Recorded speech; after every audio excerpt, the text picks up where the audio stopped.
ઉપરવાસમાં વરસાદને પગલે આજવા સરોવરમાંથી પાણી છોડવામાં આવ્યું છે। છેલ્લા 48 થી 72 કલાકની અંદર પંચમહાલના પાવાગઢ વિસ્તારમાં ભારે વરસાદ વરસી રહ્યો છે અને આ સતત વરસી રહેલો વરસાદ 4 ઇંચ જેટલો વરસાદ વરસ્યો છે અને તેના કારણે આજવા સરોવરની સપાટીમાં વધારો નોંધાયો છે। આજવા સરોવરની સપાટીમાં જે વધારો નોંધાયો છે તેને ધ્યાનમાં રાખતા વિશ્વામિત્રી નદીમાં પાણી છોડવાનો નિર્ણય કરવામાં આવ્યો અને આજવા સરોવરના 62 દરવાજા ખોલવામાં આવ્યા છે। હાલ આજવાની સપાટીની વાત કરીએ તો 211.49ની સપાટી પર આજવા સરોવરનું પાણી છે અને તેવામાં આ નક્કી કરવામાં આવ્યું છે કે દરવાજા ખોલવામાં આવે। તેની પાછળનું એક કારણ એ પણ છે કે વડોદરામાં અત્યારે વરસાદ નથી। વિશ્વામિત્રી નદીનું જે લેવલ છે તે એમ પણ નીચે છે અને તેવામાં જો વરસાદ આજવા સરોવરના દરવાજા ખોલવામાં આવે તો કોઈ પણ સંકટ વડોદરા પર આવે તે જોવા નથી મળી રહ્યું અને તેને ધ્યાનમાં રાખતા જ આજવા સરોવરના 62 દરવાજા ખોલવામાં આવ્યા છે।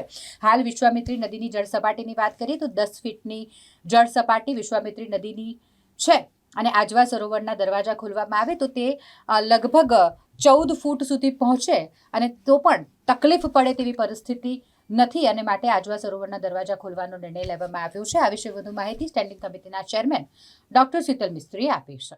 વડોદરાના આજવા સરોવરના ઉપરવાસમાં એટલે ખાસ કરીને પંચમહાલ જિલ્લા અને પાવાગઢની આસપાસના વિસ્તારમાં છેલ્લા 48-72 કલાકમાં લગભગ 4 ઇંચ જેટલો વરસાદ થયો છે। આજવા સરોવર પાણીની આવક વધતા આજવા સરોવરનું લેવલ હાલ 211.49 ફૂટ છે।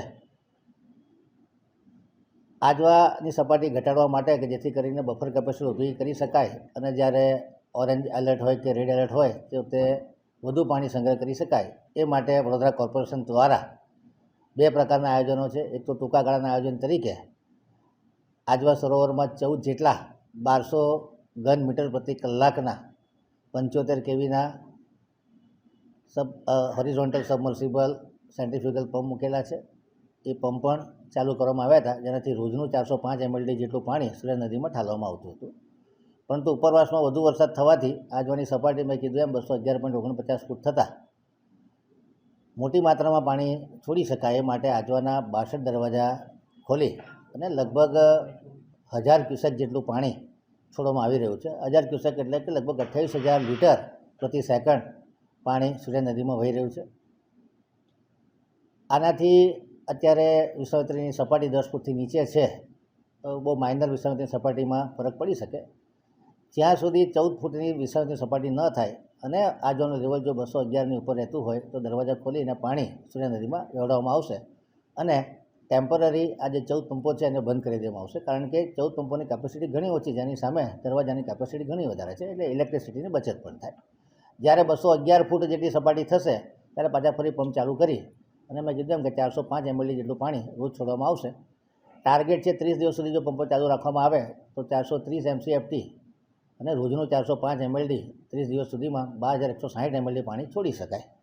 પરંતુ હાલ પૂરતું આ પંપો બંધ કરી અને આજવાના 62 દરવાજા ગઈકાલે મોડી રાત્રે ખોલી અને 1000 થી 1100 ક્યુસેક જેટલું પાણી જે 211.50 ફૂટનું લેવલ છે એને ઉતારવાની કવાયત હાથ ધરવામાં આવી છે। હવામાન ખાતાની જે આગાહી છે અને જે આજવા અને પ્રતાપપુરાના ઉપરવાસનો વિસ્તારમાં કેટલો વરસાદ પડે છે એની પર તંત્રની ચાંપતી નજર છે એટલે વરસાદની આગાહી અને વિશ્વામિત્રીનું લેવલ જોઈ અને યોગ્ય નિર્ણય કરી અને આજવાની સપાટી મેન્ટેન કરવાની પ્રયાસ કરવામાં આવી રહ્યો છે। ખાસ કરીને નાગરિકોએ કોઈ ગભરાવાની જરૂર નથી કારણ કે અત્યારે તો વિશ્વની સપાટી 209 ફૂટની આસપાસ છે। 214 ફૂટ થાય આટલું પાણી છોડવાથી માંડ અડધો 1 ફૂટ નહીવત સપાટીમાં વધારો થતો હોય છે અને હાલ વડોદરામાં વરસાદ નથી એટલે એ પણ એક રાહતના સમાચાર છે। ખાસ કરીને ઉપરવાસમાં જે પાણીની આવક આજમાં વધી છે એને કાઢવાની કોશિશ કરવામાં આવી છે।